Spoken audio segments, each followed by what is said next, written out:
ഞാൻ ഉണ്ടാക്കാൻ പോകുന്നത് മുട്ട റോസ്റ്റാണ്. അപ്പം ഞാൻ കാടമുട്ട വെച്ചാണ് ഇന്ന് നമ്മുടെ എഗ് റോസ്റ്റ് ഉണ്ടാക്കാൻ പോണത്. അപ്പോൾ ഇതിലേക്കുള്ള മറ്റ് ചേരുവകൾ പറയാം. ഒരു വലിയ സവാള നീളത്തിൽ അരിഞ്ഞത്, പച്ചമുളക് 2 എണ്ണം വേണം, ഒരു ചെറിയ കഷ്ണം ഇഞ്ചി, 2 അല്ലി വെളുത്തുള്ളി ഇതുപോലെ ചെറുതായി കട്ട് ചെയ്ത് വെച്ചിട്ടുണ്ട്. ഇനി ഇതിലേക്ക് ആവശ്യത്തിന് കറിവേപ്പില. ഇനി ഇതിലേക്ക് നമുക്ക് തക്കാളി വേണം. ഒരു തക്കാളി ചോപ്പ് ചെയ്ത് വെച്ചിട്ടുണ്ട്. ഇനി ഇതിലേക്കുള്ള മറ്റു ചേരുവകൾ ഇത് പാകപ്പെടുത്തുന്ന സമയത്ത് പറയാം. ഞാനപ്പോൾ ഒരു പാൻ വെച്ചിട്ടുണ്ട്. അതിലേക്ക് ആവശ്യത്തിന് വെളിച്ചെണ്ണ ചേർത്ത് കൊടുത്തിട്ടുണ്ട്. ഇനി നമുക്ക് ഇതിലേക്ക് കുറച്ച് കടുക് പൊട്ടിക്കണം. അപ്പോൾ ആദ്യം കുറച്ച് കടുക് ചേർത്ത് കൊടുക്കാം.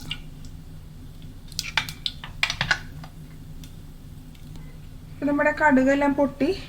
ഇനി നമുക്ക് ഇതിലേക്ക് അരിഞ്ഞു വെച്ചേക്കണ എല്ലാം ചേർത്ത് കൊടുക്കാം.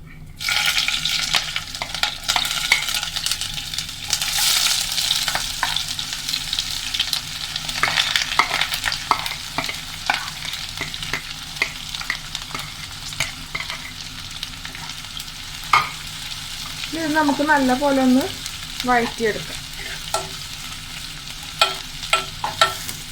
ഇപ്പം നമ്മുടെ സവാളയൊക്കെ നല്ലോണം ആയിട്ടുണ്ട്. നല്ല പോലെ തീ കുറച്ച് വെച്ച് ചെയ്യാൻ ശ്രദ്ധിക്കണം കേട്ടോ, അല്ലെങ്കിൽ പെട്ടെന്ന് കരിഞ്ഞു പോകും. ഇനി നമുക്ക് ഇതിലേക്ക് മസാലപ്പൊടികൾ ഓരോന്നായിട്ട് ചേർക്കാം. അപ്പം ആദ്യം നമുക്ക് മഞ്ഞൾപ്പൊടി ചേർക്കാം. മഞ്ഞൾപ്പൊടി ഒരു 1/4 ടീസ്പൂൺ നമുക്ക് ചേർക്കാം. ഇതിൻ്റെ ഒപ്പം തന്നെ ഞാൻ 1 ടീസ്പൂൺ മല്ലിപ്പൊടിയും കൂടി ചേർക്കുവാണ്. ഇനി ഇതിൻ്റെ ഒരു പച്ചക്കുത്ത് മാറുന്ന വരെ നമുക്കൊന്ന് വഴറ്റാം. ഇപ്പം ആ പച്ചമണമൊക്കെ ഒന്ന് മാറിയിട്ടുണ്ട് നമ്മൾ ചേർത്ത മല്ലിപ്പൊടിയും മഞ്ഞളിലൊക്കെ. ഇനി നമ്മൾ ചേർക്കാൻ പോണത് മുളക് പൊടിയാണ്, 1 ടീസ്പൂൺ. ഇതൊന്ന് ആ പച്ചമണം മാറുന്നത് ചെയ്തെടുക്കുക. എപ്പോഴും മുളക് പൊടി ചേർക്കുമ്പോൾ ശ്രദ്ധിക്കേണ്ടത് തീ കുറച്ച് വെച്ചിട്ടുണ്ടോ എന്ന് നമ്മൾ ശ്രദ്ധിക്കണം. പെട്ടെന്ന് അല്ലെങ്കിൽ നമ്മുടെ മസാല കരിഞ്ഞു പോകും. ഇനി നമ്മൾ ഇതിലേക്ക് ഇനി ചേർക്കാൻ പോണത് ഗരം മസാല. അത് ഈ പറയണ പോലെ 1 ടീസ്പൂൺ തന്നെ ചേർക്കുക.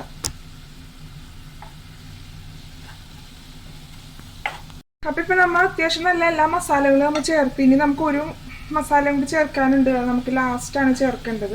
ഇനി നമുക്ക് തക്കാളി ചേർത്ത് കൊടുക്കാം.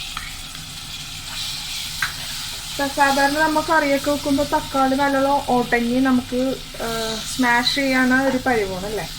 നമുക്ക് ഇവിടെ അതുപോലെ ആവേണ്ട ആവശ്യമൊന്നുമില്ല. നമുക്ക് തക്കാളി ഒന്ന് വെന്ത് കിട്ടണം, അതാണ് ഇതിൻ്റെ ഒരു പരിവ്.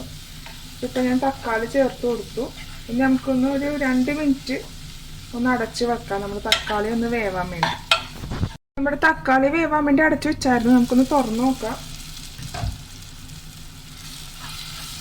തീ കുറച്ച് വെച്ചിട്ട് തന്നെ വെക്കണം കേട്ടോ, അല്ലെങ്കിൽ പെട്ടെന്ന് നമ്മുടെ മസാല കരിഞ്ഞു പോവും. ഇപ്പം നമ്മുടെ തക്കാളി വെന്തിട്ടുണ്ട്. ഒന്ന് പ്രസ് ചെയ്ത് നോക്കുമ്പോൾ നമുക്ക് അറിയാൻ പറ്റും. തക്കാളി ഇപ്പം നമ്മുടെ കറക്റ്റ് വേവ് വന്നിട്ടുണ്ട്. നല്ലപോലെ ഒന്ന് മിക്സ് ചെയ്തതിന് ശേഷം ഞാനിതിലേക്ക് കുറച്ച് വെള്ളം, അതായത് ഈ മസാല ഒന്ന് കൂടിക്കിട്ടാൻ വേണ്ടി ചൂടുവെള്ളം തന്നെ ചേർക്കുക.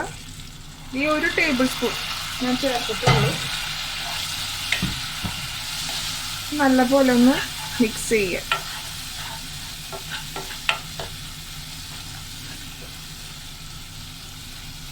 ഇനി നമുക്ക് പുഴുങ്ങി വെച്ച മുട്ടയിലേക്ക് ചേർക്കാം.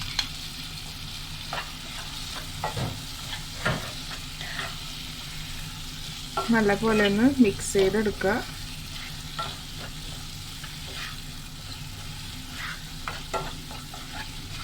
ഉപ്പ് നമ്മൾ ചേർത്തിട്ടില്ല ഇതുവരെയിട്ട്. ഒന്ന് മിക്സ് ചെയ്തതിന് ശേഷം നമുക്ക് ചേർക്കാം. ഞാൻ ഉപ്പ് ചേർത്ത് കൊടുക്കാം കേട്ടോ. ഉപ്പും എരിവൊക്കെ നിങ്ങൾ നിങ്ങളുടേതായ രീതിയിൽ മാറ്റങ്ങളൊക്കെ വരുത്തുക. അപ്പം ഞാൻ ഉപ്പ് ചേർത്ത് കൊടുത്തിട്ടുണ്ട്. നല്ലപോലെ ഒന്ന് മിക്സ് ചെയ്യുക. ഉപ്പൊക്കെ കറക്റ്റായിട്ടുണ്ട്. ഇനി ലാസ്റ്റ് ഞാൻ ഒരു നുള്ള് കുരുമുളക് പൊടി ഞാൻ ഈ സമയത്ത് ലാസ്റ്റ് ഒന്ന് ചെയ്യുകയാണ്. ഒരേ ഒരു നുള്ളു മതി നമുക്ക് കുരുമുളക് പൊടി. ഇനി നമുക്കൊരു 2 മിനിറ്റ് ഒന്ന് അടച്ചു വെക്കാം.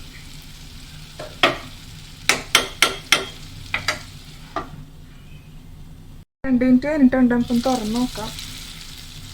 ആ എണ്ണയ്ക്ക് ഇപ്പോൾ നല്ലപോലെ തെളിഞ്ഞു വന്നിട്ടുണ്ട്. ഇനി നമുക്ക് തീ ഓഫ് ചെയ്യാം. ഇടിയപ്പത്തിൻ്റെ ഒപ്പവും വെള്ളയപ്പത്തിൻ്റെ ഒപ്പം കഴിക്കാൻ പറ്റിയ തനി നാടൻ രീതിയിലുണ്ടാക്കിയ നമ്മുടെ കാട മുട്ട റോസ്റ്റ് ഇവിടെ റെഡിയാണ്. അപ്പോൾ നിങ്ങളെല്ലാവരും തീർച്ചയായും ഈ റെസിപ്പി ട്രൈ ചെയ്ത് നോക്കുക. Thanks for watching my video. Hope you enjoyed it.